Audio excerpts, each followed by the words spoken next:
Alrighty, welcome back everyone to another episode of DC's Real Talk. I want to thank you for your support and helping me to continue doing this podcast. I am now on Spotify, Apple Podcasts, and YouTube. And I also have www.dcrealtalk.com. Please visit my website for past and future guests, and then also a link to all my episodes. Please give me a follow, a like, or a review.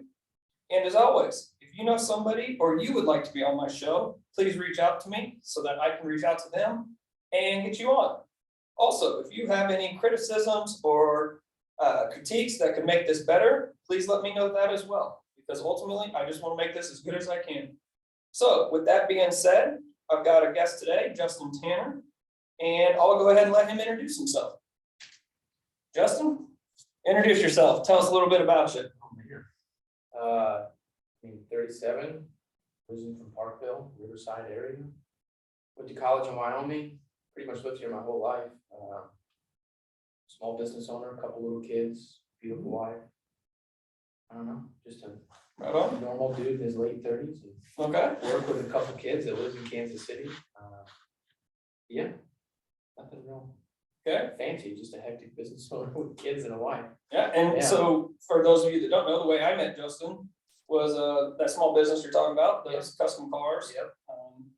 And I'd had a couple of cars that you worked on for me. Over the years, Yeah, and then just kind of talked to you and get some of that hail damage fixed. Yeah.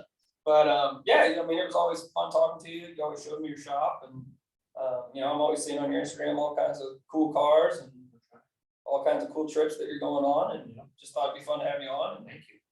you mentioned earlier, I know you had that ice cream thing, and you said you moved on from that. Yeah.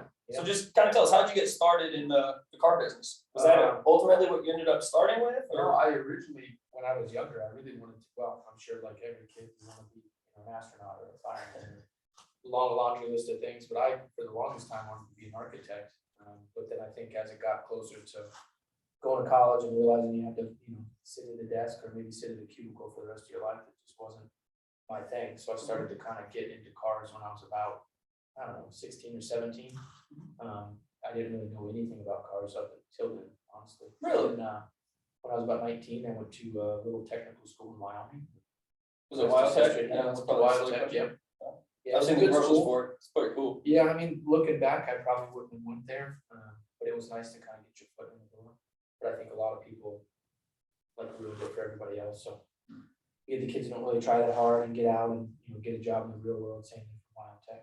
We just burned a whole bunch of bridges for other possible opportunities, but everything kind of worked out for my favor. I've been doing that since I was 19. Wow. So now, how did you hear about WildTech? I had a friend that went there for the mechanical side of things. That's always. And I had never really done body work or paint work. I think my first time I did that, I was maybe about 17 or 18. So it was right before I graduated high school. That was the first time I really painted anything in my life, car-wise. Yeah. And then I told my parents I wanted to go to WildTech, and they just looked at me like, what? Yeah. Right. So they kind of thought that it was just kind of a waste of time and a waste of money. I mean, I had a big knockdown argument about it. I think right before I left, actually, with my parents. They didn't know what I was doing. I didn't know what I was doing. But here I am. Yeah, they're on Saturdays, and I don't know what the channel's called now, but it used to be the Motor Trend channel. And so when I was in high school and college, they had on Saturdays from 8 a.m. to about noon, they had different car shows. Yeah. And it was like trucks, Oh, yeah. 4x4, horsepower TV, and a couple others, but they I missed those always days. were talking about WildTech. Yeah. So that's how I was about that. There were a couple people that went to WildTech that graduated that started their own TV show after that. Oh, I believe it. Yeah. Well, Jessie Combs, she was one of them. That girl, she passed away a few years back. Yeah, crashed, Yeah. trying to set a world record for Yeah. fastest. I think she woman. said it. I Mhm. think she did. Yeah. Yeah, did you ever see the video of that? Yeah. Pretty insane. Pretty nuts. Yeah. Like, I mean, it was a Wild. no-brainer. It was Like wild. as soon as she went up, it Yeah, was that was it. done. Over. Yeah. Stuff like that's pretty sad to think about because she was at school at the same time I was there. So Oh, that's cool. Yeah. Did you meet her? no, Or I know her? just saw her from afar. Yeah, because she was in the metal fab class. Okay. And I didn't take the metal fab class. I just took the business and the automotive replenishing. So just collision repair and custom paint. See, I always thought it was just like mechanical stuff. I Yeah. didn't even know that Wildtech had that other stuff. Yeah, they have all that stuff. They have, you can get your business degree. And I just, got my central associates. I don't have a fancy degree or anything, but, yeah, I was out there for about a year and got to snowboard a lot, got to see Wyoming, Colorado. I liked living out there. Wyoming's beautiful. I had a bad experience with Wyoming this year. Oh, yeah? Yeah, so my grandpa died on like January 3rd, I think, of this year. Sorry to hear that. Yeah, it was a bummer. Felt real quick, just, like, I mean, he's had Alzheimer's for the last couple of years. And so it was kind of a struggle, but then just within that like last 2 weeks of his life, just straight down. So all that weather was coming in. And so my mom kept trying to get flights out, kept trying to get flights out, finally got her, all her flights kept getting canceled because of like the mandate stuff and then the weather stuff. So she ended up driving out. And then my dad and I decided to leave a couple days later because my grandpa hadn't died yet, but my mom wanted to be there when he did. And then we just waited until he did, to head out. Yeah. So we're driving there. And as we're going through Wyoming, we are right at the base of a mountain that's right outside of Silver Lake City, or, to get into there. Yeah, Salt Lake City, yeah. And they shut down the highway. Yes, and we sat there for 19 hours. Our car did not move from me to you for 19 hours on the side of this road. And what sucked was, now fortunately, we had just gotten gas probably 20 minutes before. So we knew we had a whole tank. Yeah. But through the entire night, we would start the car for about 10 minutes, turn it off for about 10, start it, because we had to maintain some heat. And it was 18 degrees out and it had 75-mile-an-hour winds. And so you could feel the car literally doing this. Yeah. And fortunately, there were some semis that were there right when we got stuck. Yeah. And so I had parked in between the two semis. So that knocked some of the wind. Yeah. But it still was just unbelievable. And so Yeah. when we left, they were like, never going to Wyoming Yeah, again. I've heard that story multiple times from, one of my customers, he owns a semi-truck company, a transport company. He always apparently gets stuck, so he despises Wyoming. Oh, dude, it was. Yeah, It was I would love to terrible. live in Wyoming personally, but Like Jackson Hole area. yeah, or- Jackson Hole, but you gotta be Super, a brick and super. building to live there. It's a room this size is, $1.8 million. Crazy. Yeah, it's insane, so. Maybe one day, but it would be like a very small town outside of Wyoming. What do you like so much about it? The mountains, I just like the mountains. I wanna be close to snowboarding, I wanna be close to, just some pretty scenery. Now, are you a pretty good snowboarder? Yeah, Or I've been just, snowboarding just since I enjoy it? was, I don't know, 6th grade. Okay. I mean, I'm not, next game's professional by any means, but I'm pretty solid at snowboarding. Yeah, does the family like it? Yeah, they Like do. it? Melissa, my wife, she's so-so. I mean, we just need to put her in some more lessons and I think she'd be a lot better, but she didn't really get to do a lot of that stuff as a kid growing up, so I think she would pick up on it pretty quick. It's just trying to find the time to dedicate to learn something new in your 30s.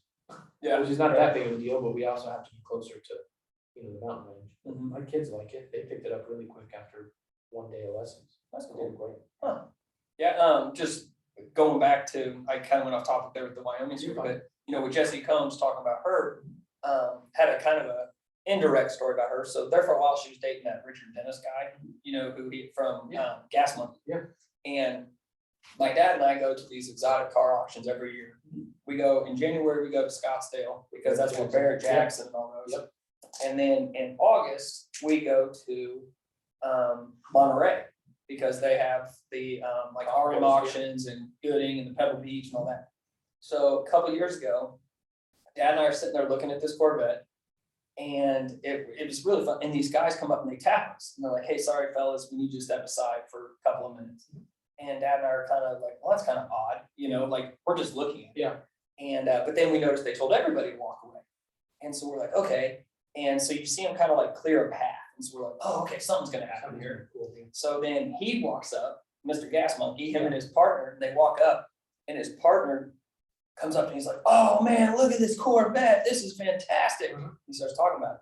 Well, then Richard comes up and goes, "Oh man, I love a 68 Corvette." Yeah. And his partner goes, "Stop, stop." He's like, "Dude, this is a 63. Come on." They don't even look the They don't same. even look the same. And he goes, "Oh man." And so then they literally redid the entire Did thing. the whole thing. Yeah. That's But funny it story. was like, that's reality Yeah. TV. But like the look on his partner's face, he's like, come on, dude, they don't even look similar. And so we tried to wait to watch that episode. We just never watched his show. No. It might have, but we never like watched his show. We saw him in Vegas, at SEMA. Many years, like 5, 6, it was right when Gas Monkey was popular. Yeah. We saw him walking through the hotel, he was super drunk, we saw him walk by, he was having a good time. Well, that's cool. Yeah, lots of people trying to bother him. Oh, I bet. Be bothered, trying to avoid him. Yeah, for sure. Oh, I'm not even famous and I hate being bothered. right. Well, it's kind of nuts. I've seen a couple of famous people out in Vegas, and one time I saw the short guy from the Sharks or from Shark Tank. Yeah. What's his name? No, the other. Kevin, or no, not Kevin. What was the one that was on Dancing with the Stars? Oh, I don't know. Okay, but Yeah. anyway, he had a LaFerrari Ferrari that was right in front of the casino. He was at a blackjack table, and he got up absolutely wasted. Good for him. And everybody was like, dude, he's not gonna get in that car, is he? And they basically, somebody grabbed something out of it and gave it to him, and then he walked off, and then they went and reparked it. Alright, We're like, dude, don't drink and drive, but especially that Don't do that, car. yeah, in general. Yeah, don't in do general, that. Yeah. especially that car, but But yeah, the famous people like that, they just don't, I mean, they live in a different world. oh, they definitely, yeah. Which is fun. So you mentioned SEMA, do you get to go there quite a bit? Yeah, I went all the time when I lived in Arizona, when I was younger, so I kind of got burnt out, so then I took, 4 or 5 years off from going, and then when I opened up the shop, some of my guys had never been. So we went, and then I think we went about 3 years in a row, and then we took a break for probably 3 or 4 years, and then went this past year. Oh, cool. It was nice to get back, it just, you've seen one, you've seen them all kind of thing. Right. And it just, sometimes it's just overwhelming looking at that many cars and being able to like actually look at them and SEMA's. It's just one of those shows where people rush everything, so everything just gets kind of slapped together towards the end, and it's just not the quality you would really hope to see. Yeah. In Japan, they have a show called the Tokyo Auto Salon, Mhm. and it's similar to SEMA, it's a lot smaller, but it's just when we went to that 3 or 4 years ago, it was neat seeing that compared to SEMA, because everything's finished out there. They Oh, take nice. their time, they make sure it's done, so the quality is just crazy compared to what it is at SEMA, but. Oh, because at SEMA, I mean, there'll be like 1,000 cars, won't there? Oh, I mean, yeah, I just mean, there's everywhere and. 10,000 bucks. It's a lot. So it's a 3-day, 4-day. Now, don't you have to be a dealer to go to that? Or Or some some you have kind to, of, have an LLC, but if you try to register, I mean, you have to show, pay stubs. They're pretty strict on the registration process, but then when you get there, it's like nobody checks badges. So it's almost like, why did I waste my time right, yeah. proving that I'm a business owner? But then when you get there, it's, some people, they look like they don't really have a badge, or maybe they just walked in off the street, nobody checks it. Now, when you guys went, did you go to like see ideas, or did you guys submit something? We didn't submit anything, it's pretty expensive to, Is it? have a booth, I mean, it's thousands of dollars to like just park outside. Oh, wow. Yeah, and it'd be cool to do one day, maybe when my truck is done. Now, is that the same truck that you were working on like a couple of years ago? Yeah, I've had it for a while. Now, it's what, it's like a C10? Yeah, 71 C10. We'll see, one day with it. What all you doing to it? I put like a Subaru engine in it. Okay, yeah, I remember you doing something Transmission, crazy. drivetrain. We've done a lot of stuff to it over the years, it's just hard to dedicate a full-time schedule to it. You have other stuff to do that makes you money. Yeah. Because you're just spending money working on it, and getting more and more behind, so just one of those things I don't really have time to work on. Or the manpower. Now, do you do it yourself? No, there's a technician that used to work for me, his name's Michael. He did the majority of all the stuff and all the fabrication that's on the truck, and we bought a lot of stuff from different manufacturers around the world to kind of piece the truck together. But ultimately the frame and, the moving components of it were all done by Michael, who used to work for me, so.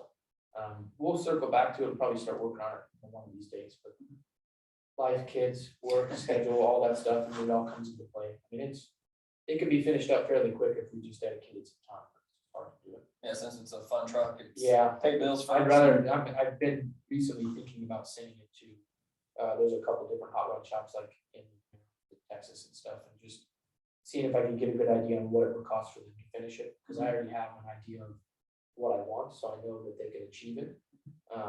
I just need to figure out what it would look like to just have somebody else finish it, that way I can enjoy it, instead of just looking at it on paperwork, so. Because I probably have $50,000, $60,000 worth of parts just sitting collecting dust. I just said, Yeah, I mean, it's kind of hard to look at and not really. Right, now, but yeah. Now that I sold like my other cars, it's just, I need something to have fun in, but like I was saying earlier, I don't really care anymore. Yeah, it's Yeah. kind of getting. I think older, I'm just my getting older, I priorities think change a my little bit. priorities change, I just wanna, not have as many things, I guess, to pay for. Mhm. I don't know. Yeah, so I had Pete on like yesterday or the day before, we were talking about Porsches. And, just before we started this, you were talking about the car you sold to James. Yeah, What do you think about that car? it was the best car I've ever had, period. And what was it? Just, GT3, it was a 2015 Porsche GT3. Just an incredible car. The way it handled, the way it looked, the interior, the way just that you felt driving it, the way it sounded. that blue was awesome. Yeah, just the way it sounded was enough to kind of reel anybody in. That's when I told James I was selling the car. I wasn't even really interested in selling it. It just was a good time to sell. The market was kind of creeping up, so it kind of made sense. And I'd already had it for about a year. So I'm like, well, you can always get another one. So it's not like I was tied to it by any means. And James wanted to buy, I mean, he always wants to buy like a Lamborghini or something. I always tell him no. I just wanted to buy something that like holds value and, was built really well. And I think Porsche does a good job with all that stuff in comparison to like Ferrari. And he didn't care about my car at all. And then he picked it up one night. He's like, all right, let me pick it up for the night. And then it didn't take him but 30 minutes to send me a text message and say, okay, let's do the deal. Because it sounds incredible. It's just a hard car to beat. Yeah, and then I saw that you had that other Porsche that you got from Beverly Hills. What was the? Beverly Hills Car Club. Yeah, so that was a little trickier because when we got out there, it kind of turned into like there was some damage that was on the car that it wasn't supposed to be there. Really? From the pictures we saw online. They didn't really want to work with me on pricing, didn't really want to come down at all. And then it turned out to when we finally did make a deal, it came down to the fact where it needed new main seals and like new transmission seals and all this stuff that wasn't disclosed ever or even talked about. So I'm like, okay, because they do like normal basic maintenance before the vehicle leaves, but then it came down to like, okay, well, who's gonna pay for this stuff? And then it just was this knockdown, drag down argument over, who's gonna pay for this and who's gonna pay for that. And I felt like I shouldn't have to pay for it because we never discussed it. The deal was pretty much already done. And now here I am like on the verge of having to spend $3,000, $4,000, $5,000 on stuff that I didn't even know I was gonna have to spend money on. And they just didn't want to come down on price. So Now, how did you pick that dealership to buy it? Or was it just that was when you could find that car? they're all over the place, but that they're known for having a lot of classics in LA, Hollywood area.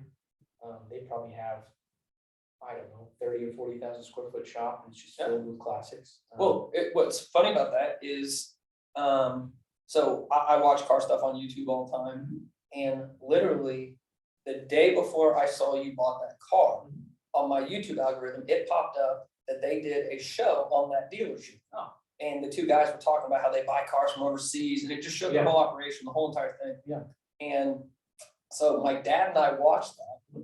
And then the next day I saw you posting your pictures of yours. Yeah. And I go, Dad, look what my buddy bought. It's like, man, that's gorgeous. And he goes, Small world. dude, why does that dealership sound familiar? And I didn't even think That about it. was And I the looked at it, I was like, holy That's crap, the that's one, literally yeah. the one that he just It bought. wasn't neat either because we had just different corridors all over the place, just filled with lots of Porsches, lots of Mercedes. Yeah, it looked like they did a lot of older Mercedes. Not a lot of old Ferraris, just a lot of the old stuff that is desirable, but only to like the right person. So yeah, it was nice seeing everything in person. So, yeah. So what's your favorite car all time? that I've owned Or just in general, yeah. Dream car, money means Like nothing. dream car means nothing, like you're gonna laugh, but probably like a Grave Digger monster truck. Really? Or like an old McLaren, like a 96, 97 McLaren F1. That's my favorite car all time. I mean, Car it's, of all time. if I had the money, that would be the car, the first go-to car. Oh, for sure. I always laugh and say that if I ever hit the Powerball, like the first thing I'll buy is First thing you buy. Grave Digger, probably. Like I would 100% get a Grave Digger monster truck. Would you drive it just out on your land? Yeah, I mean, why not? Yeah, I guess so. I might drive it to work. Who knows? Yeah. Okay. Yeah, I just, I don't know, just one of those things you think of as a kid or would be cool to own, which is never gonna happen because I never hit the Powerball. Yep. Do you play the I never Powerball? played the Powerball Okay. either, so it's, I don't think my luck's that good, Mhm. so I don't see myself ever winning the Powerball. Of course, you have to play Yeah, that's true. the Powerball. You never know. Yeah. Okay, so obviously, you said you have a custom car place. You still in the same location downtown? Yeah, same location, just, right around the corner from Union Station. I just recently bought a new building down the street, about 2 minutes from where we're at. Mhm. So we're kind of relocating into that. We'll be moving over this next week. Wow. I bought it back in November, so it's been a long, 3-4 months getting it renovated and getting everything ripped out of there and getting the electrical work done. It's been a bit of a journey, but it's. Did you just get a good deal on it, or are you expanding business? Is this getting bigger? We're not really expanding. It's actually half the size of the building that we have now, but I'm just tired of renting. Haven't rented that space for quite some time. It's just time to buy a building. Yeah, I mean, I've known you for, I don't know, Yeah. like 10 years or whatever. And I've Seems rented like this it's been entire time. time. The landlord was always nice, and I always had a good lease rate, so it was kind of hard to justify spending the money on buying something. But then when my contract ended with him, the rent went up, like 2.5 times, so it just really didn't make sense to rent anymore, so, yeah. Now, obviously, the used car business is really skyrocketing, and just cars in general are going for way more money. Yeah. How's that affecting business with you? Having more people come in, less people? More people come in. I think more people are spending money doing like the custom side of things, but it's getting tricky on the insurance side of things because parts are harder to receive. So it really changed the whole aspect when it comes to insurance companies. So insurance companies used to send out an adjuster in person when you needed anything. Now everything's virtual or from the little apps or on the computer, or emails back and forth. And it's turned it into this like long chain of communication just to get anywhere in the insurance world. And then when you go to order parts from different vendors, you can't really get anything in a timely manner anymore. So what used to take only 3-4 days at the most to get is now taking, in some cases, 3-4 months. Wow. We've had some cars that, especially like Chrysler, Dodge, Jeep, Mhm. and a lot of Hondas right now, just everything's backward. Just simple things, Yeah. like a bumper cover or a hood hinge, or just simple things are on national back order with like no availability anywhere. And of course, you can get on eBay and search around, but then you're just way more. you're paying way more. You don't know if the vendor's going to be worth a damn. And when it arrives, who knows what kind of condition it's going to be in. So it's like 6 one way, half a dozen the other. It's like what bad juju do you want to do next? So what do you tell somebody then if they come to you? We try to be. Lately the past year or two, we tried to tell people like hey, this part's going to be on back order, and I don't really have any control over it. And even the dealerships that do have some of these parts, they're not really selling them because if they can't get any more, they don't want to sell the stock that they have just in case they need it. Yeah. Because most of these dealerships have body shops, so if they sell the last strut or seat or headrest or whatever the case may be, and then their shop needs it, then they don't have the availability to get something on their own. So if the stock is low, some of these dealerships just aren't getting rid of stuff. Yeah, I know my dad has a Honda Accord that he just drives, because he drives to all over the country. Well, heck, dude, he just got rid of his. It was like a 2019 Accord, had like 241,000 miles on it. So they have to change. Yeah, they did. Yeah. And now he's got a new Accord because he got rid of that one. So he went and got a new one, and he hit a deer with it, and no idea how, but literally it basically like knocked his bumper loose. Yeah. Like, no damage other than that. A guy at my gym works on cars out of his garage, and I drove Dad's car to the gym one day, and the guy goes, "Dude, I can fix that for you, no problem." So I said, "Sure." So I took it by his house, and he got it looking right. And so I was like, "Hey, is this going to be totally good?" And he goes, "Well, there's a couple things up in there. Now, nothing that, is going to affect the way the car performs. And you can't tell by looking at it." But he's like, "If you were going to sell the car or whatever, you would need to fix that." I said, "Okay, well, what would it cost to order that?" And he basically just told me what you did. He goes, "Dude, I can try and order it, but it's going to be in 6 months." Yeah. I was like, "Whoa." It sucks. Yeah, we have a Honda CRV right now. I'm only saying this because I just picked up the seats from the interior shop, but like everything, this she had a tree fall on it. The tree fell on the roof. It kind of went inside the car and covered everything with glass, but her whole roof structure was on backward. So we couldn't even do the repairs to fix the car because we had no parts to fix the car. So it just was. It's been like a 9-month journey. Yeah, and it's just waiting on parts. I think it only took us like maybe a month tops to fix the whole car, get it repaired, painted, polished, put back together. But it took all that time leading up to it just to get the part to me. Yeah. Now, is it majority of your business insurance stuff, or is it guys that come in like me and want obnoxious wheels and stuff like that. Yeah, insurance stuff. I mean, it's, that's our bread and butter. Yeah, which is nice. It's nice to have that consistency. Oh, for sure. Now, do you work with certain dealers or like certain insurance companies and they'll send them to you, No, like partnerships, or is it just no, it's people just find you? word of mouth, really. Those partnerships are a little tricky. So they take a good chunk of your profits and they like to control everything like that. No thanks. Yeah, versus just word of mouth. Yeah, exactly. Trying to just treat people right. They don't really, the insurance companies don't really do anything to benefit the customer. It's more or less, how's this gonna benefit me? So, just cheaper labor rates, more discounts at the end of the month, stuff like that. So we're giving up a lot of our profit in communication and just our leverage, letting them control everything. And I'm not, rather not. And so now it's, I mean, you've been in business long enough and that is what, just word of mouth pretty much? Yeah, pretty much. It's been word of mouth since day one. Really. Oh. Yeah, so I mean, I started the business in 2011. 2010, 2011, I think I always get confused on when I actually started the business, but around there, I think I'm pretty positive it was 2011. It's been word of mouth ever since.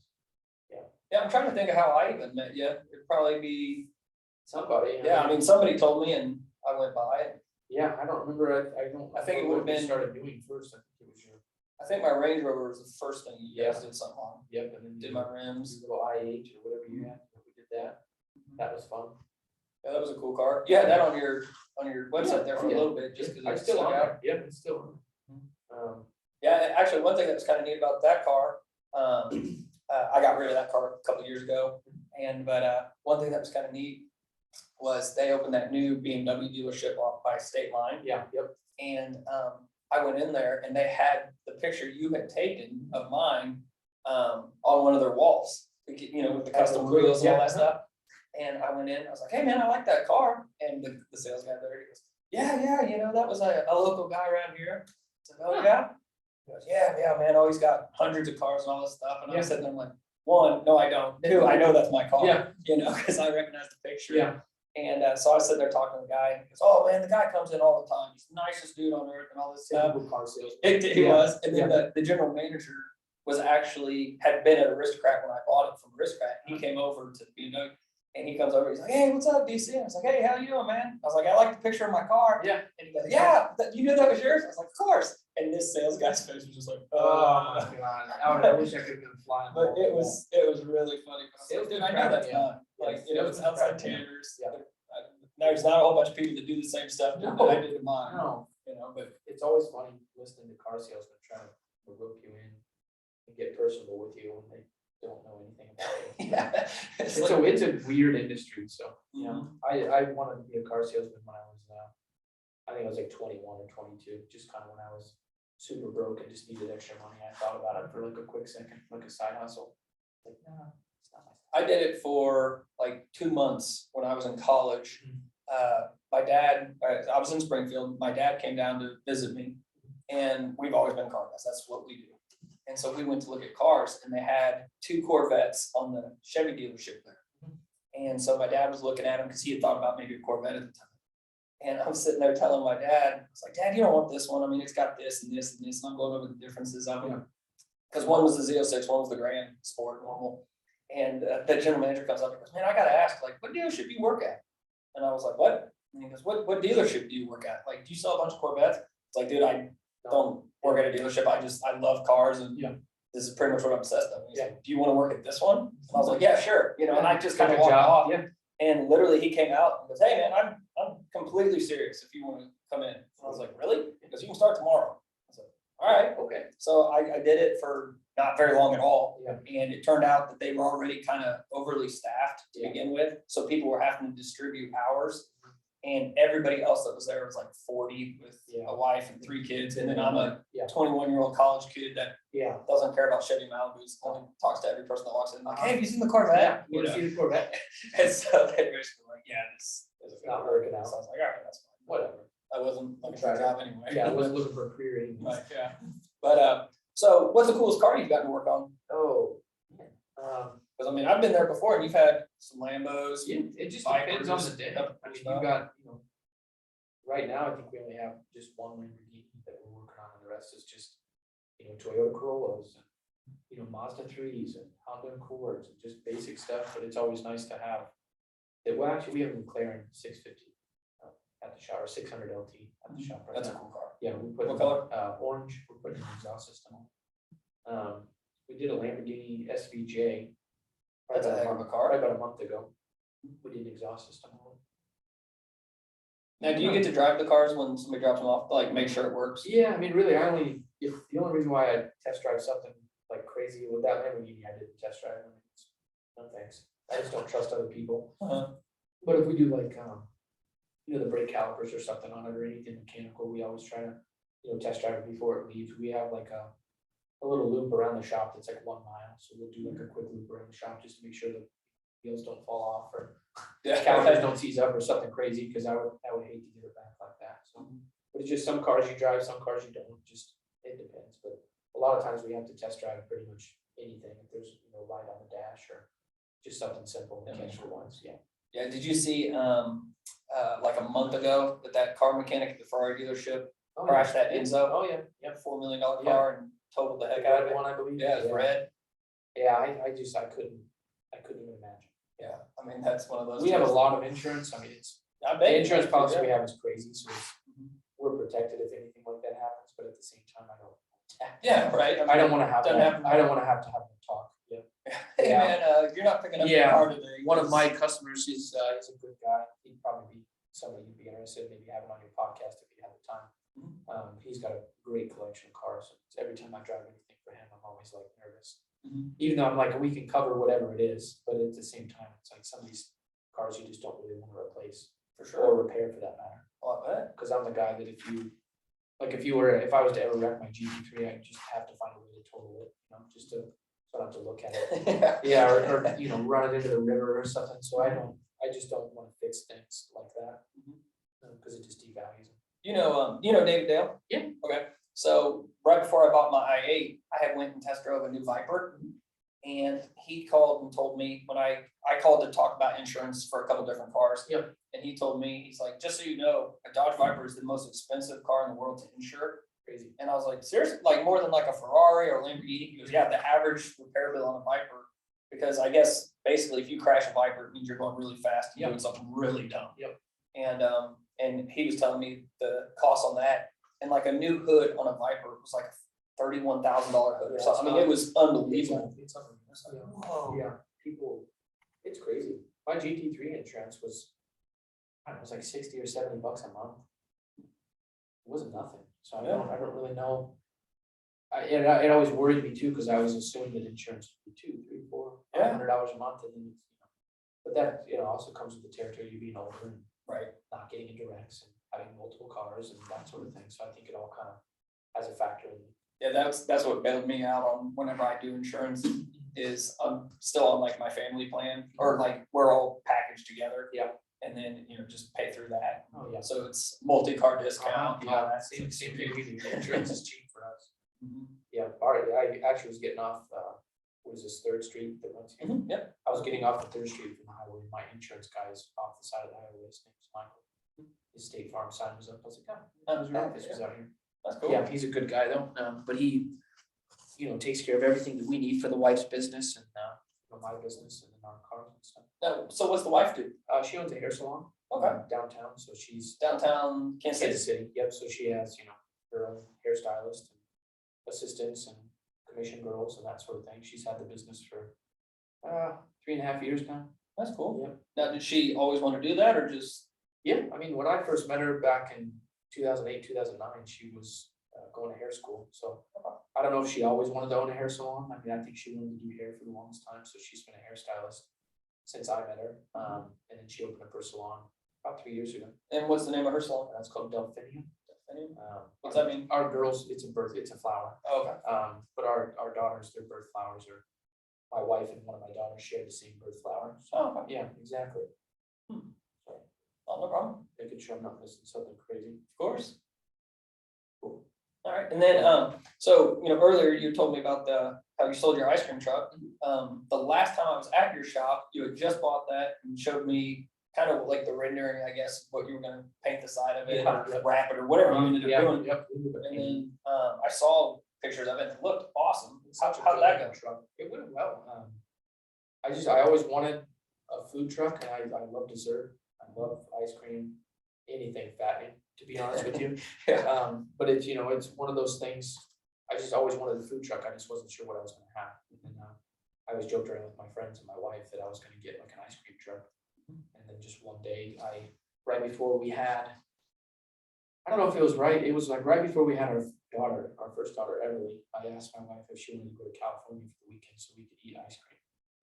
And she was like, what? And she was all confused, but we used to travel a lot before the kids, and we just went to California to eat ice cream because there was a shop out there that I liked and wanted to see.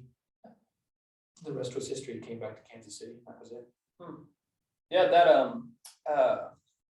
did you just sell strictly the ice cream? Because I remember the last time I actually went there, you had just gotten like some samples or something. And I remember I was checking out and you had asked me like, hey, you want some ice cream? Yeah. And it like caught me off guard because I was like, is he asking if I want to go get ice cream? And I was like, no, I'm actually kind of busy. You're like, no, I haven't. Yeah. And I was like, oh. Yeah. And you had like just got in like a big The shit. samples. Yeah, we got the because we used to get all of our ice cream from Wisconsin, so they sent a whole bunch of samples. Ice cream's amazing, so it's a no-brainer.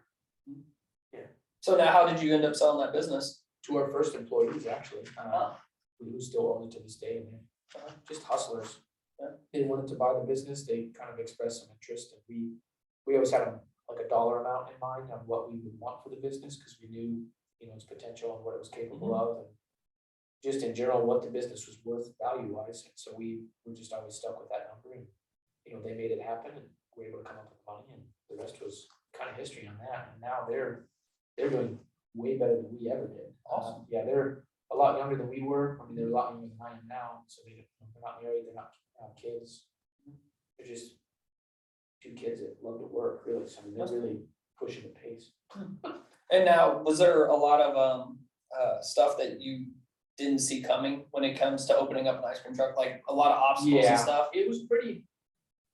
I mean, it was the first business that, I mean, I don't own a whole bunch of businesses, but I mean, it was the first one I'd ever really been a part of where it was actually kind of seamless.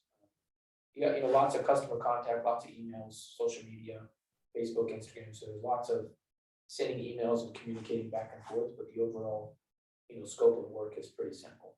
It's, you know, a scoop of chocolate chip or cookie dough with some M&Ms and some chocolate sauce or whatever. It's just easy to, you know, hand over each transaction and just kind of fly through the day. And were you open every day of the week? No, we would just go to, you know, First Fridays or, you know, go to elementary schools or birthday parties or just random events is really what we strive to do, because just going out and sitting out on the curb just was never really beneficial. Some days we would get lucky, but it just never made sense. We were wasting more time doing that. But once we started to kind of hone in on just private parties, it just kind of took off from there. Yeah, there's so I know a couple that live down in Springfield, that he actually owns an MMA gym, a bunch of dudes do UFC. I'll talk to you about that in a second, but him and his wife went to New York City and they basically ran into an ice cream truck, but it wasn't ice cream. They did little mini donuts. Awesome. And so when they came back, they're like, dude, this killed in New York. Let's try it here. Yeah. And so they do mini donuts and snow cones down in Springfield. And they basically the same thing. It's catered parties. And then, you know, they'll park outside the main strip on Thursday and Friday nights. And they were telling us that they're just raking in cash. Yeah, it's hand over fist. I mean, it's an easy six-figure business. Yeah, then that's what they were telling me. Yeah, all day long. I mean, it's hectic. I mean, you gotta work a lot of weekends and stuff like that, but if you can find the right help. We were lucky enough to find a couple good guys for the truck that really worked out well. We, you know, tried to pay them, you know, the best way that we could, and it ended up working out in our favor. They're good guys. So, and it's nice to see somebody take over and actually push the business further than what we had, because it's just neat to see. Yeah, I'd hate to see something, you know, get purchased and then just run it. Yeah, it stresses me out. Now, you said that it was pretty seamless. So when you started the car company, or, you know, did you have any big issues, or was there any point that you're like, man, maybe this isn't what I wanted to do? Oh, every day. Yeah. Still to this day. And I think it's just all part of being self-employed. I think you have these constant battles in your brain and just random things that you overthink. And I think it's, you know, some days you make it out to be something that it's not. You know, it's usually finding employees is always hard. You know, getting the work done fast enough is always hard, because you always have somebody that's waiting to get in, you know, especially with collision work. It's, you know, people wreck on Monday and they expect their car to be done the day before they even brought it to you, you know, so it's just hard to keep up. It's difficult. Yeah, now how has, since you mentioned employees, how has like this whole pandemic stuff with, I know it seems like every business across the board is having trouble hiring people. Yeah, it's Has impossible. that been pretty tough for you as well? I've tried hiring a good body technician probably for the last 2 years, if not longer. And I try to not put out a whole bunch of, ads on Facebook or Instagram or those, different job websites per se, because I don't really wanna interview a whole bunch of people that could potentially not work out. Cause then it just turns into this. I don't know. So I don't know. I don't want there to be like remorse from anybody that comes into the building. So it's hard to maybe hire somebody that says they're good at their job and then they end up sucking. So then you have to, fire them. It's just a whole bunch of animosity or, I'm not about that. I'd rather just skip through it. I don't have time to argue about petty stuff. So it's always nice to be able to find somebody that does good work and then hopefully bring them on board, as opposed to scouting somebody. So you don't have real high turnover then? No, I mean, I didn't. I lost a couple guys, the last 2 years, well, last year and a half, I'd say. But other than that, everybody's pretty much been with me since I opened for the most part. So I mean, a lot of the guys I have at the shop now have been with me, many years. It's nice to have a good group of people. Oh, for sure. Yeah. So what's the ultimate end game with your place? Do you have something in mind? You want to sell it or? No, I mean, continue to build it, I or think, what's it do? I'm one of those guys where like everything's for sale. I think a lot of people are that way. So I mean, if somebody were to come to me and, offer me a good chunk for the business or the building, like I would probably entertain it, because I can always do something else. But at the same time, I still, like, I love talking to customers, but at the same time, the last couple of years, it's been difficult just leveling out with people, just because I think people's expectations have just changed. Ever since I started, their patience, just a whole different ballgame these days. So I think the end game would be obviously to sell and like retire. But at the same time, I'm super young. Yeah, for sure. I mean, I'm old, but I'm not. I'm 37. yeah, I mean, you're not old enough to I'm retire, not go even into the half. sunset. Yeah, exactly. So I think even if I was to sell in the next 2 or 3 years, it wouldn't be enough to make me just sit at home, not do anything, and I would get super bored. For sure. Yeah, so I would have to find something to do. I think I'll always try to do something with cars. Yeah. I just don't know what yet. Yeah, we're trying to get more real estate. That's kind of why I bought the building that we have now. And we put an offer in on another building up the street. Cool. Now, is that just gonna be for like rental stuff, or? We might use it for the wife salon. We might use it for like a potential rental. It's a building. It's in awful shape. I mean, it needs completely gutted on the inside, but the outside structure and the inside structure is in great shape. So I think it's going to be a good thing. I think it's going to pan out to be something awesome as long as the inspections and stuff go well. So we'll see here in the next week or so. Now, have you always been interested in real estate? No, not until the last couple of years. Yeah, I just think owning stuff is obviously a big part of the game, and it's always nice to kind of have like a building to leverage off of. If you need the equity or something, you can pull it, use it for something else or get another rental property or whatever the case may be. That's kind of why we bought the land in Parkville too, because they're not making any more land. Yeah, that's definitely something you hear. Yeah. And there's only so much Yeah. land. I think Parkville is a pretty desirable place. I think a lot of people don't really know about Parkville, but when you get there, it's a nice little town. And then that's what, North KC? Yeah, it's Or around there? it's kind of north towards the airport. Yeah, I grew up in Parkville, Riverside area, so it's just nice being there. Now, do you guys live there? Yeah, we live in Parkville. Yeah, I didn't know that. it's it's a 45 minutes away from here, but when you're downtown, it's only a 15-minute drive. Yeah, it's nothing. Yeah, it's nothing for us. I don't think we would ever move out to the summit, but yeah, we're from up north now, but it's I like it there, and I think they're not making any more land, so it's always nice to have a big chunk of something in Parkville. It'll do nothing but go up in value. So I think we'll either eventually build on it, or we've been talking about putting a tiny house out there to put on Airbnb.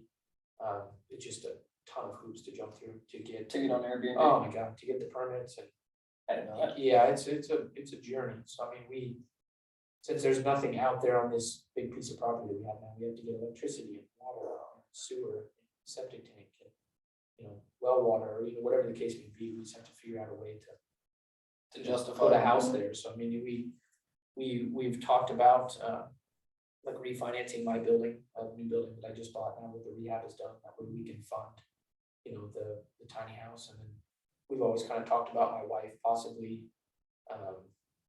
you know, stepping away from the salon and just letting somebody run it for her, but then putting a kind of like a neat storage container out on the land. That way she can just manage her clients from the house. Yeah, cool. Kind of have like a little destination location for her to do hair.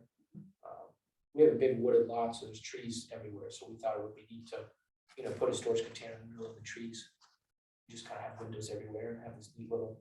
Yeah, cool views. Yeah, exactly. So I think she likes working with the team that she has. So I think she likes being around everybody. But at the same time, I think if she could just walk out her door and walk into the woods and have her own little private studio in the country, I think she'd be okay with it. I think it would just take a little bit more. Now, does she still cut a bunch of hair? Yeah, she does. She works 3 days a week. She's got a pretty awesome schedule. She doesn't work, you know, she works long hours on, you know, Tuesdays through Thursday, but then she's off 4 days straight. So she's got a pretty good gig. Yeah, I got a friend that owns her own salon, and she's slowly but surely adding people to it. Yeah. And she still cuts my hair, but she said she only cuts like the hair of people that, you know, she's really good friends with, or has been doing it forever. Yeah. And then kind of lets everybody else do the rest. She said it was like a heck of an adjustment. Yeah. Period. You know, of like still stuff coming in, but you're not the one doing it. Positioning everything. Yeah, my wife is she's a hustler, man. She works. She does all of her own. I mean, she's grown her social media platforms so much over the last 2 or 3 years. She does it all by herself. She's got her own laundry list of clients that she's managed for years, and she's always picking up new clients. She does a great job with her business. I'm proud of her.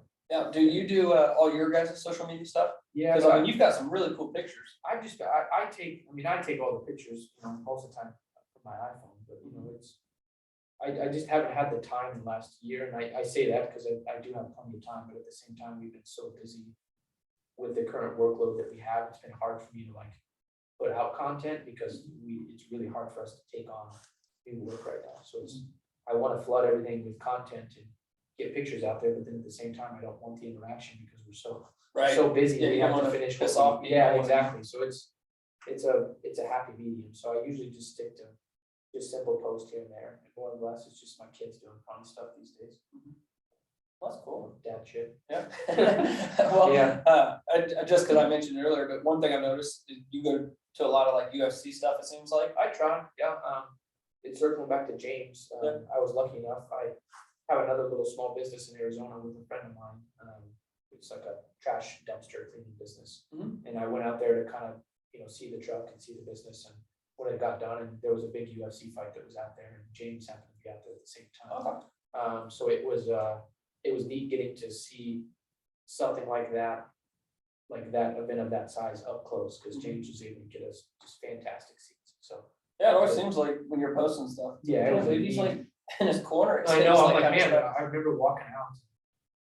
I've been to UFC fights before, but it's been, you know, you're not necessarily at the nosebleed, but you're not. Yeah, ringside. Yeah. High five on the guy in between. Yeah, rounds. and then we ended up walking through the tunnel with some of the fighters to get out during the introduction, and then walked onto the floor. I'm like, holy cow. Yeah, and of course, James is used to it because he does it every other weekend. Right. Just a normal guy like me, I'm like, wow. Yeah. He's like, do you want to get food? And I'm like, yeah. And like, all the food was free, all the cocktails were free. You're sitting next to people that you watch on TV. You're like, man, this is amazing. I went to, so I'm a huge boxing fan. And my dad took me and one of my best friends to Floyd Mayweather's last fight, because I'm a huge Mayweather guy. And my dad, when he was growing up, went to a couple Ali fights, and he was a huge Ali guy. Yeah. And he told me, he goes, hey, I'm just letting you know, like, it's fun to be able to say, you know, I went to an Ali, or I went to a Mayweather fight. Yeah. But it is substantially better to watch it on TV than it is in person. Oh, yeah. And I was like, oh, Dad, there's no way. Yeah, You know, we went. And again, it was fun being there, the atmosphere and everything, but the actual fight itself, there's like no commentating. Like, Oh, yeah. so unless you could see like a big punch landed, you're kind of like, what's going on? Staring You know, at it like, all the time. yeah, it was, Yeah. it's like, man, this is, Yeah, you can't this really is do not a what I thought. commentated UFC fights either, now that I think about it. Yeah. But I think the crowd is just a lot crazier compared to boxing fans. Yeah, it Yeah. definitely seems Yeah, like a it's a lot more rowdy. Yeah, it's rowdy. Yeah. People don't shut up the whole time, so it's, it's kind of fun, but it's, those fights stretch out for so long. I mean, we were at the arena with James for, I mean, shit, we were there for 6-7 hours probably. Yeah, it was a long day. Now, have you been there when he fought? No, oh, well, I've been to, well, actually, I've been to two of his fights. One was in St. Louis and one was before he even actually made it to the UFC. It was a local fight here in Kansas City. Maybe I've been to three of his fights, because I think I went to the one in, Did you go to Nebraska Nebraska too. too? Okay. nope, I went to the one that was in St. Louis. I've talked to him like 3 or 4 times, Uh-huh. and every time he saw my G-Wagon. Yeah. And he, I guess, absolutely loves those. But He would literally come in and be like, "Hey, who's with the G-Wagon?" Hey man, oh yeah, I remember you. And so like, he would go out and look at it. his G-Wagon's in our shop right Oh, what kind has he got? now. So he got a 63? I think so, 550, Okay. I think. I don't know the difference. Yeah. I hate G-Wagons, but What? I don't know. It's just they're clunky. They make a whole bunch of noise. It's like you're shut in a tank. Yeah. And you drive it, you just drive a big brick. I don't know. Dude, you know what? So what's crazy is I've had a couple really cool cars, but so my G-Wagon, when I got it, like when I was in high school, I fell in love with G-Wagons, and it was always one of those. It's like I will have a I G-Wagon. will at have some a point. G-Wagon, yeah. And so when I got mine, it was a G63, and half the people told me it's the ugliest car they've ever seen in their life, and the other half were like, "Dude, that's my Obsessed favorite with it. car I've Yeah. ever seen." Oh, yeah. And so I got that car, and I kid you not, it seemed like 90% of the time when I stopped at a gas station, somebody would come up and be like, "Oh my God, I love this." Like that car got more attention than any other car I've ever had. Yeah. And I took it to my sister one time, and my sister goes, "Hey, you know, you've had a lot of really cool cars, but this has to be your ugliest car you've ever had." And I was like, "Well, thanks." Yeah, know? thank you. And she's like, "Yeah, no offense." She's like, "You know, I know it's nice, but when that thing's ugly, it just doesn't look fun." Yeah. And so I'd had it for like 6 months, and she calls me one day, she's like, "I hate to do this, but I need an SUV. Is there any way I could borrow your car?" So I said, "Of course." So I go over, I let her borrow it. She has it for a couple hours, and I go pick it back up, and she's like, "All right, I hate saying this, but I felt like an absolute boss driving that." She's like, "It's so big and Yeah. loud and just like It you makes said, it's it- just blood." It's a big tank. Yeah, it really is. I always give James crap about it because I didn't want him to buy one, but you know, they're not making them anymore, so he made a good choice picking up the one that he has. We just did some custom work to it, Mhm. simple stuff. Yeah, I did, I put an exhaust and chip and all Oh, that yeah. on mine, headers, the whole back. And, it was getting, when I sold it, which the market on those right now is It's insane. unbelievable. Yeah, insane. Yeah, the price of that car's gone up like 70 grand since I sold It's mine. insane. It's like, daggone it. Yeah. But when I sold that thing, I was getting like 6 miles to the gallon city and like Sounds 10 on the about right. highway. Yeah, sounds about right. So I was like, "Oh, I'm glad I don't got it now." Yeah, because it's terrible. 4 gas miles. mileage. Yeah, with $4 a gallon. Yeah, right. $4.29, whatever it was, because I paid that this morning. It's like $4.19. Isn't that crazy? Uh-huh. But so just on UFC, just real quick, we'll sum up with that, but you excited for the fights this weekend? Yeah, I'm gonna watch them this weekend. The This looks soccer, pretty awesome. Sporting Kansas City has their home opener Saturday, so I'm gonna go to the game and then later Saturday night watch the fights. Who do you want in that main fight? I want Colby to win. I do too. I like him. I mean, he's one of those guys that's hard to like. I think you either love him or you hate him. Yes. But I think if you're just comparing like a fighter to fighter situation, I think Colby is just a more well-rounded situation than Jorge. So we'll see. George, Jorge, whatever, however you want to say his name. I just say his last name. I just think Colby's kind of indestructible. I mean, he's a hard guy to beat. He just really has no quit in him. So I don't know. It's gonna be a good fight. Well, and the thing I like about it is there is absolute no beefs about it with those. Much as those two hate each other, Yeah. there is no way it's gonna be somebody takes somebody to the ground. Like, I mean, that fight They're gonna will stay end on with the strike somebody the whole being time. out. Yeah.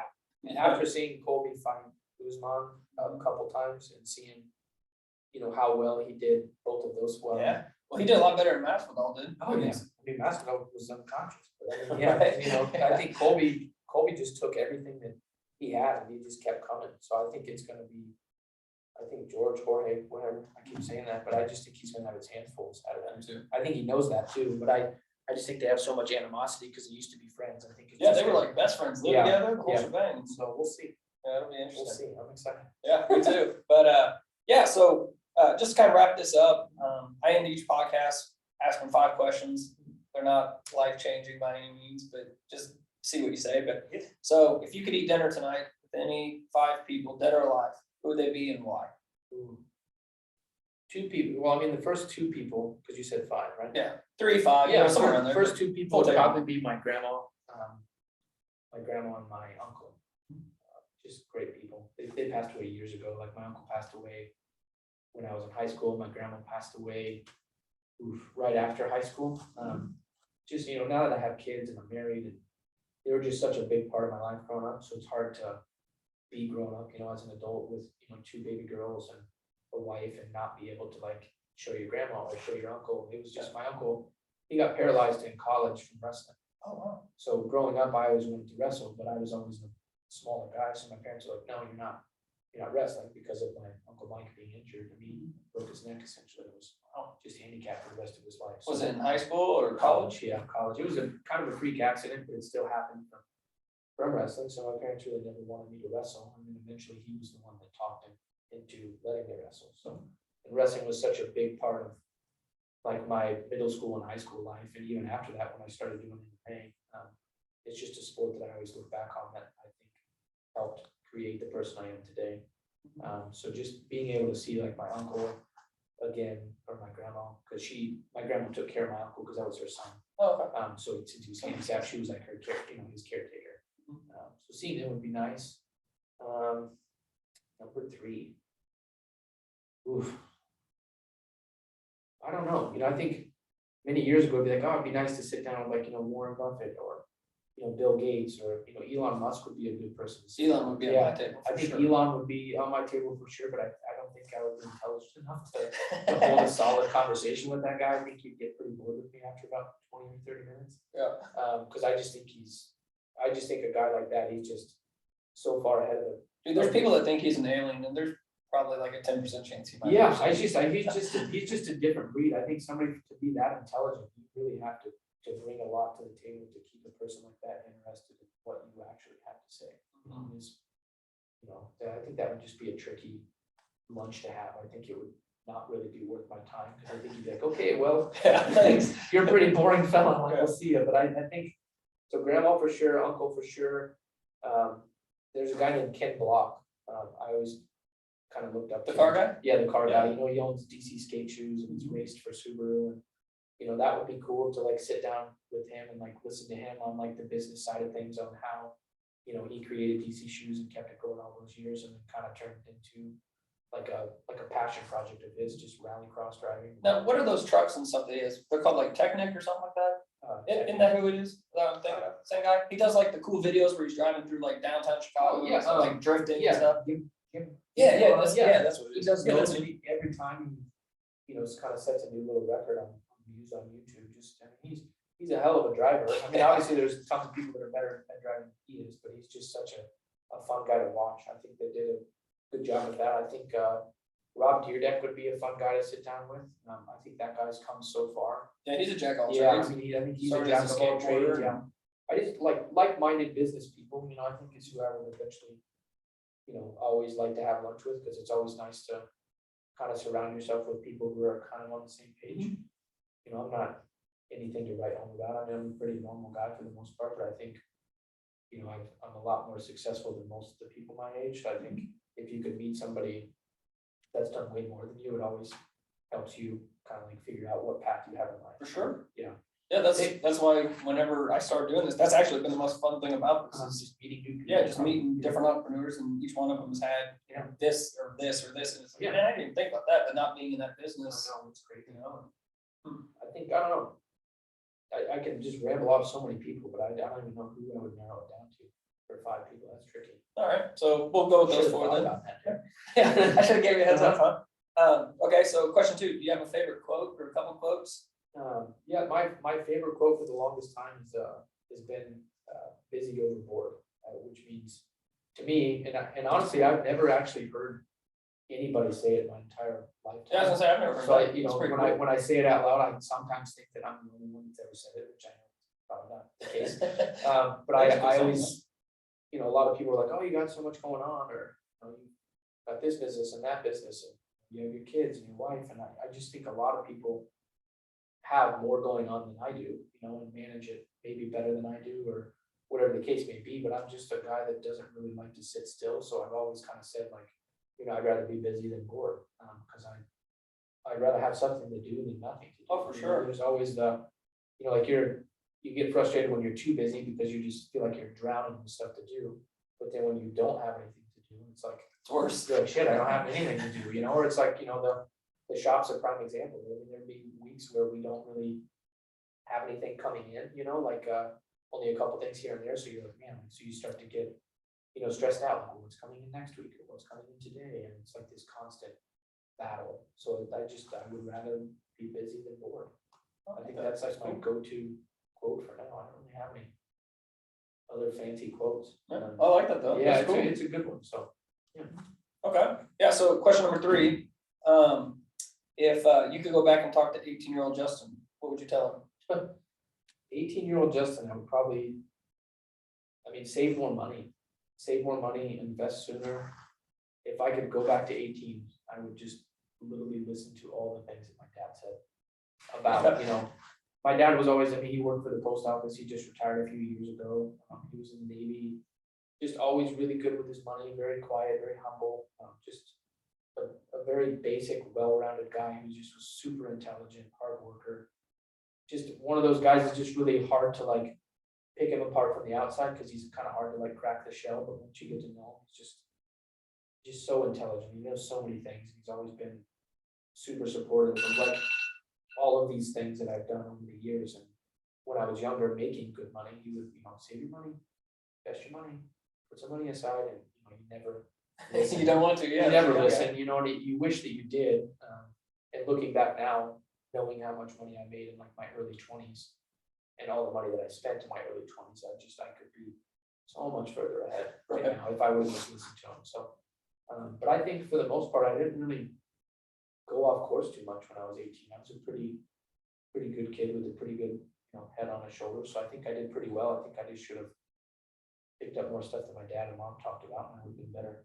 Yeah, so that's cool that you said that your dad, you know, like supported you doing your own thing. Oh yeah, sure. So, you know, my dad's a serial entrepreneur, and his dad was a 9-to-5 guy, you know, and dad's told me my grandpa died when I was young, but my dad's told me multiple times that, you know, his dad could not have been an entrepreneur to save his life. Yeah, same. Like he had to have 9 to 5. Yeah. I know I got a paycheck coming next Yeah. Friday, you know, and so everything my dad would do, yeah, you sure you could do that? And like, it's just a completely different mindset. So Yeah. I bet that was helpful having yeah, your it dad was crazy. not shoot you down on it. No, he was, and I think, you know, looking back, I'm gonna turn my alarm off, that was deep again. Looking back, it got to the point where my dad was so, kind of so busy with the post office and just being a dad, because he ultimately was my stepdad.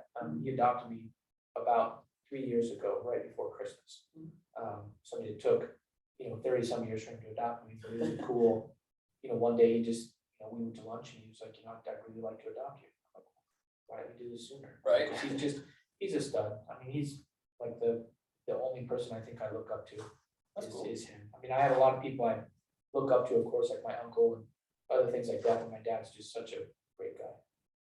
So I think looking back, I would have just listened to him more, you know, on certain things. But then again, I've been on a lot of adventures. My dad was in the Navy, so we traveled a ton back in the day. So he's been all over the world. So really nothing phases him without, you know, like when it comes to going on an adventure, because he's seen a whole bunch of stuff. But I just think I know for a fact he wishes he maybe would have spent his money differently or done more things instead of just saving it all, because now he's, you know, in his 60s and he kind of just takes his time and relaxes and just kind of sits back and chills, which is awesome to do. Yeah. But me being the go kind of guy, like, Dad, go out, Go do something. buy an RV, buy a fancy car, like, go out of town, go on vacation. He doesn't, but at the same time, like, he loves relaxing. You know, Yeah, and that's what he's I don't doing. blame him. So I wish I was relaxing Yeah. every day like him. So that's yeah. Okay, so question 4, if money was absolutely no object, what would you do tomorrow for like your perfect day? Money was no object tomorrow for my perfect day. I would probably get a private jet and probably go to like Switzerland or something and just go snowboard for the day. I'd probably round up all of my friends that I probably snowboard with and just, I've always wanted to see like the Swiss Alps and go snowboarding, and have like a little vacation out there. So I would rent the sweetest jet I could find. Gulfstream Just literally 700. chase everybody up that I know can snowboard that wants to see Switzerland. Just go on a trip. Have you planned on going there? Yeah, until all this COVID crap happened. We think about it every year, but who knows? My brother-in-law just went, he's from Slovenia, Mhm. and he just had his grandfather die, so he had to go over there for the funeral. And it legitimately took like 3 weeks to get back because he took his daughters. Yeah. And like the first day he went before their flight, he tested positive for COVID and never felt no symptoms, nothing. So he had to wait 7 days. They go back. His youngest daughter, who's 2, 3, whatever she is, she tests.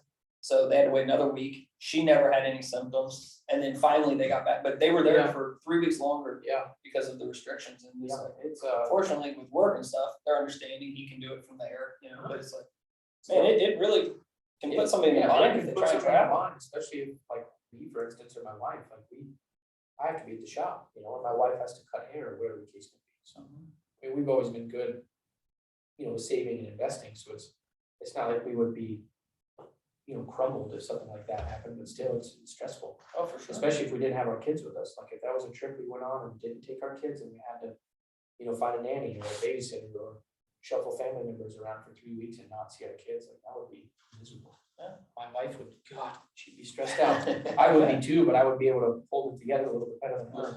Yeah, so I think if I had all the money in the world, I would for sure, go to Switzerland or somewhere to just smoke with them. Yeah, left alone. Yeah. I don't want to. Yeah, I just want to be left alone. Okay. So final question: when it's all said and done, how do you want Justin Tanner to be remembered?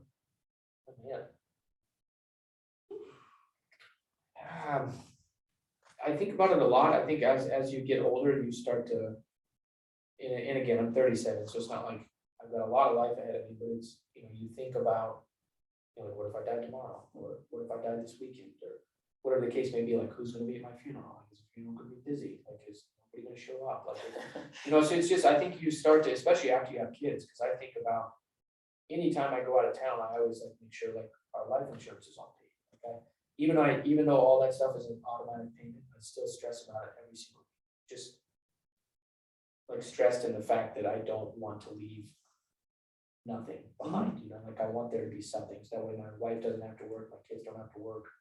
That sort of thing. So I think when it comes down to it, I want people to just like remember me as like maybe always trying to help out no matter what, like whether it be with your car or just always being there, like if you need to like somebody to talk to or bounce ideas off of, or if you're having a a shitty day or a shitty week, like just reaching out and saying, hey man, like do you have time to talk? Or I just want to be a good father, I want to be a good boss, I want to be just an all-around good person in general, which I think is what a lot of people strive to be, but you always feel like you're falling short half the time. Yeah. I mean, it's because there's once you have kids, it's always go go go, and it's like they have birthday parties this weekend, for instance, and I'm not gonna be able to go to little birthday parties that my kids are going to because I'm gonna be at the soccer game.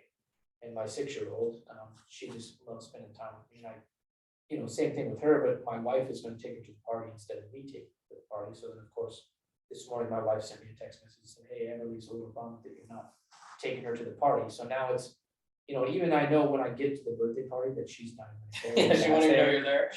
She really won't care that that's it because she'll be playing with her friends. But just the fact that she wants me to take her and me doing something else for that day kind of makes me sad, because it's like, man, like if I'm not here, like who's gonna do all that stuff? So, yeah, I don't know. I want to be there for everybody.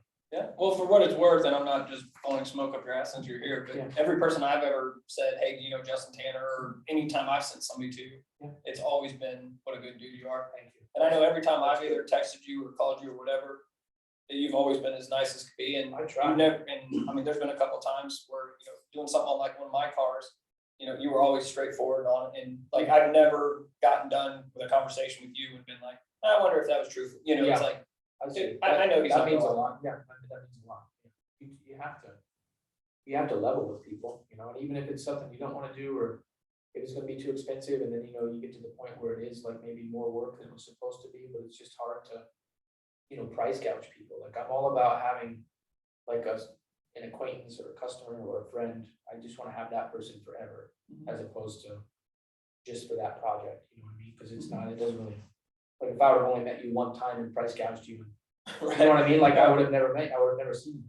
You know what I mean? So it's like we would have never had conversations over the years. I would never been able to help you with anything. So it's always nice to just treat people right, and it doesn't always come back. the same way, but you can at least try. Yeah, for sure. Yeah. Well, thank you again for doing this today. Yeah, And, thank you for having take a minute and, tell everybody where they can find your shop, Yeah. find your wife's shop, promote her, Yeah. do all that. And then obviously I'll put it in the links as well. Awesome. But yeah, go ahead and tell everybody Yeah. Instagram, socials, whatever. Yeah, my personal Instagram is @TannersCustoms. Pretty straightforward, just my last name and the word customs.